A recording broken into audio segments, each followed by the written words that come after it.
Good morning madam. Vijayalakshmi. ఫస్ట్లో నాకు గర్భసంచికి problem వచ్చింది, బ్లీడింగ్ అయింది. అటు నుంచి హాస్పిటల్కి వెళ్తే సార్ తీసేసిండు, గర్భసంచి తీసిన తర్వాత ఇట్లా గడ్డి ఉందని చెప్పారు. అది రిపోర్ట్కి పంపిస్తే క్యాన్సర్ అని చెప్పారు.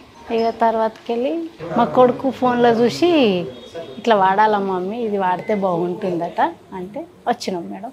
ఇక్కడికి వచ్చిన తర్వాత 4 నెలలు వాడినా, 3 నెలలు వాడినా. ఇక మేడం ఏమన్నది, అమ్మ కీమోథెరపీ తీసుకోవాలా, ఇవి వాడాలా, అది కూడా తీసుకోవాలంటే అవి కూడా జరిగింది.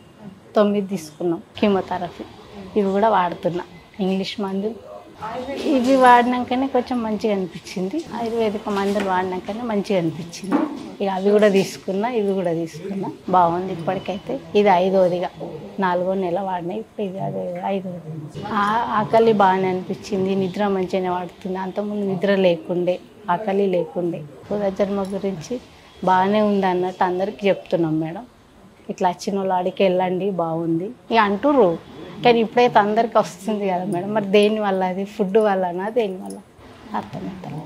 స్కానింగ్ తీసుకున్నాం పోయినసారి, ఇప్పుడు దానికోసం వచ్చినాం. మళ్ళీ పోయి రిపోర్ట్ తీసుకొని ఆయనకు చెప్తే ఏమంటారు అర్థమవుతుంది. బాగుంది. మా బిడ్డ అల్లుడు చేయంగా బతికినా అనుకో. 2 కొడుకులు, 2 బిడ్డలు. నాకు పెద్దయిన కామారెడ్డిలో ఉంటాడు, చిన్న ఇంటి దగ్గర. బాగానే ఉంది మేడం. కుటుంబం అయితే బాగానే ఇప్పటికైతే.